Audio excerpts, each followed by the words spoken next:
So hey guys, welcome back to my channel. This is NICKO SIA. So for today we have some LAZADA. Okay, so basically puro siya shirt, short, pants, and madami pa. And it cost me like 3,000 to purchase all of this product. And I'm gonna show you all the items that I ordered. Yung iba ngayon ko pala nakita, hindi pa siya na-unbox. So yun, unboxin natin guys.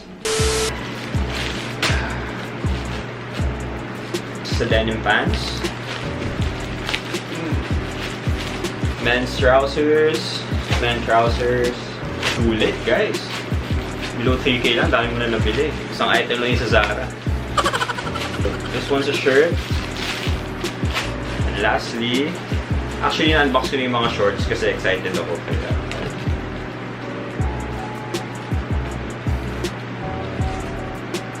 Shorts again.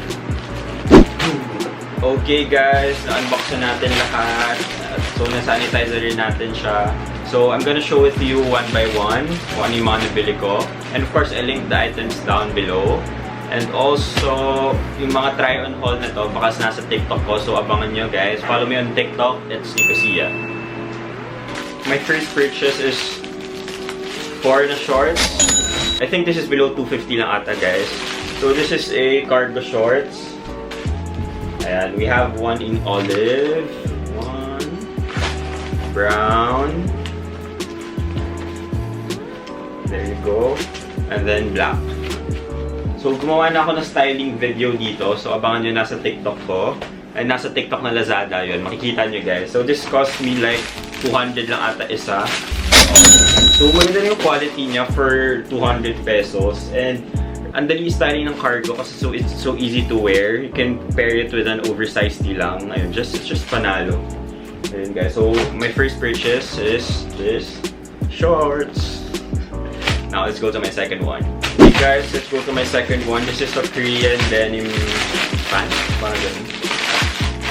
Actually, ito yung uso ngayon, yung nag-COVID lang. Ayan, nice.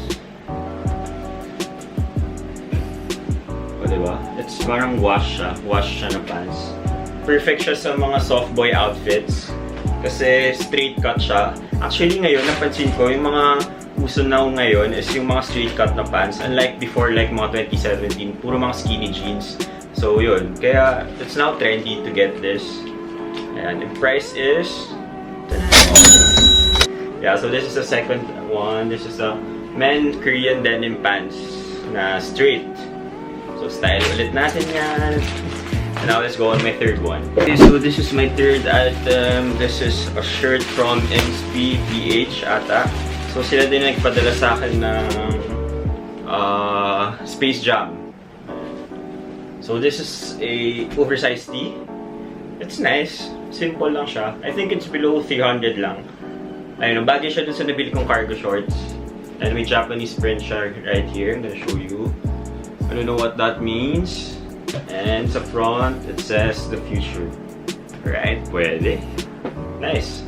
I think bagay ito sa akin. Pero, feel ko dapat nag one size up ako kasi sobrang ganda pag oversized pa lalo. So, yeah. There you go. My third purchase is a tee.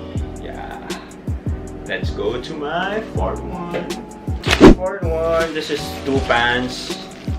Men's trousers. Ito guys, sobrang favorite to ng mga viewers natin sa TikTok. They always ask kung saan ako bumibili ng pants. Ang usually na ginagamit ko is from Uniqlo. So, naghanap ako ng alternative for you guys to check and it's affordable. Ooh. Nice. Ayan, this is in khaki. A men's trousers in khaki. Yung tela niya maganda naman tela niya, hindi siya yung pang school. Feel ko masastyle ko to in both formal. So yeah, again, abangan nyo na lang sa TikTok. This one is in khaki colorway. And I think this is below 600, 700.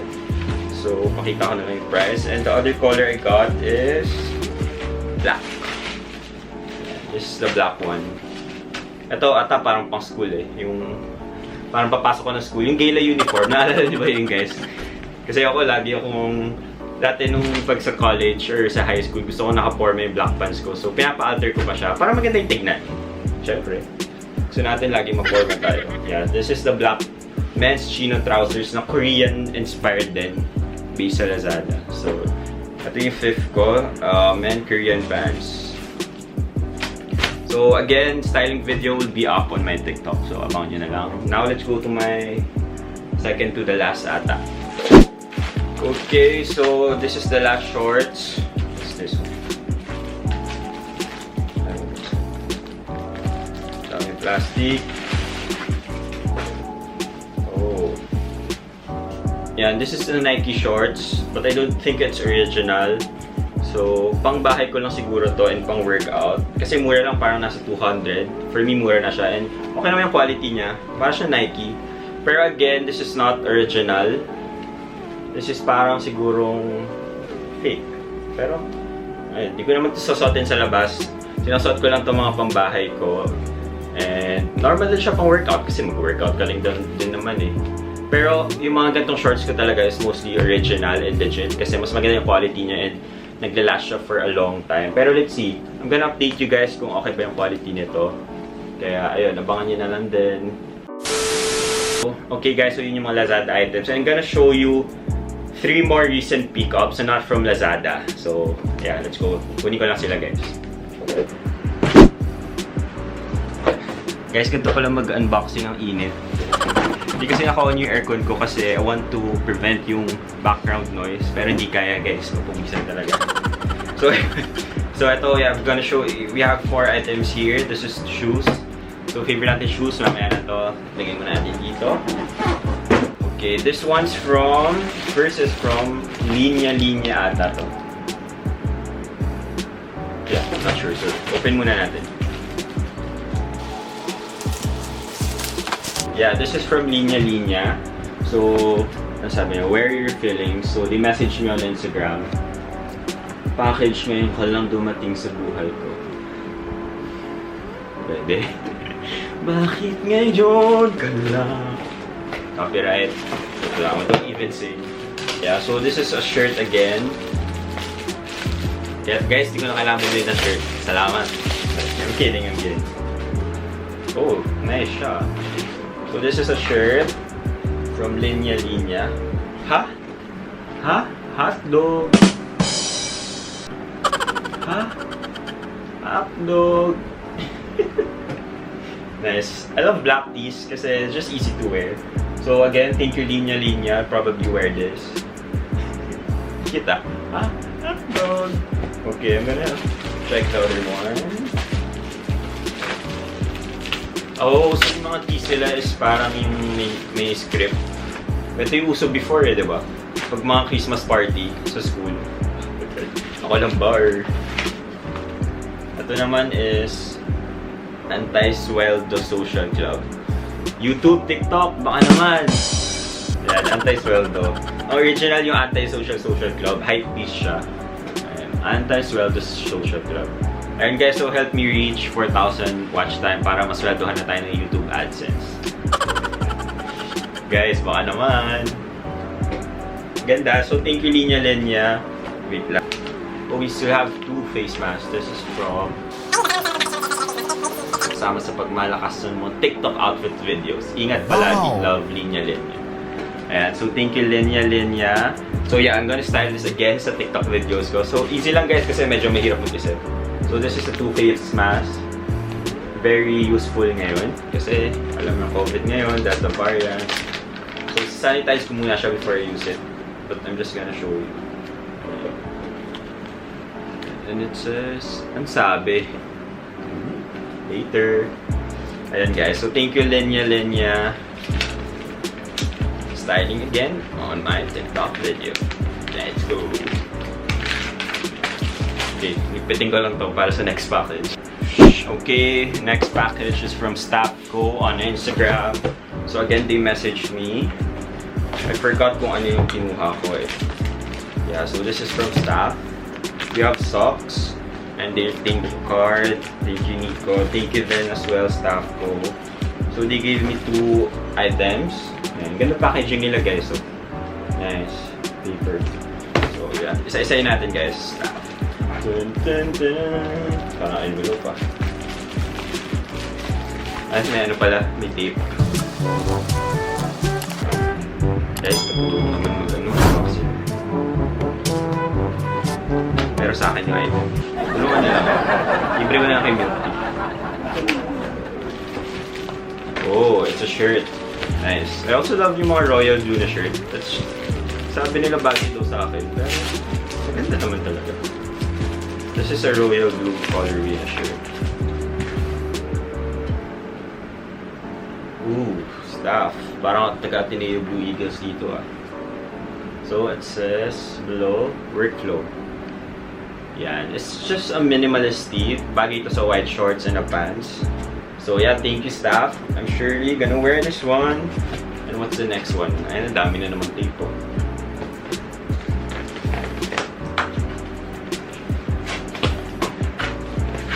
Pero yun, madaling buksan.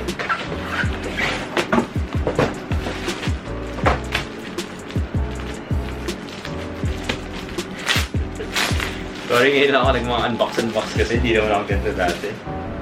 Oh, so we have a cargo pants. Nice. Nice one. So this is a cargo pants. Black siya. Sakto, kailangan ko naman ng cargo pants. So thank you staff. I think itong set na to, makakabuo na siya ng isang outfit. So baka i-post ko to sa Instagram. So again, abangan nyo na lang. Follow me on Instagram. Okay, now thank you staff. Go again. So now let's go to my favorite part, which is the shoe unboxing. Let's go. Again, my favorite part is shoe unboxing. Okay, so this is the first item I got. Syempre, alam niyo na yung box na to. This is a Jordan 1 box. So, here we go. So this is the Jordan 1 Low OG Neutral Gray. Ayun, ang ganda. Suabe. Perfect low cut. So this is the OG colorway. Pati OG yung shoes niya. Hindi siya yung katulad nung ibang Jordan. So nagustuhan ko siya kasi it's very minimalist. And right now, I'm into white and gray shoes. Hindi ko lang bakit. Kasi feel ko it's so easy to style. Bagay siya sa lahat ng outfit. Just wear with black trousers, black pants, cargo. And it's just a classic. And we got this for retail. Right now, medyo mababa yung price nito, kaya it's your time to buy this pair now. Message me on Instagram, SoulCumpPH, promote ulit. And this is the Jordan 1 OG Neutral Gray. And also feel ko by next year, tataas na yung value nito. Siguro, double the price. This retails for 7.5, ganun. So yeah, next year siguro mga 14, ganun, if ever. And on my next one is, this is a Jordan 1 Low UNC. Actually, this is a consignment pair na shoe. Ang ganda ng Jordan 1. Ayan, this is a Jordan 1 Low UNC. Ito yung mga naunang release. Iba siya sa Coast. Ayan, this is actually for women. So this is size 9 women. So, actually, again, this is for sale. So, sa mga may interested dyan, alam niyo na, message nyo lang ako. This is a used pair, pero super linis pa niya. It's like used twice already.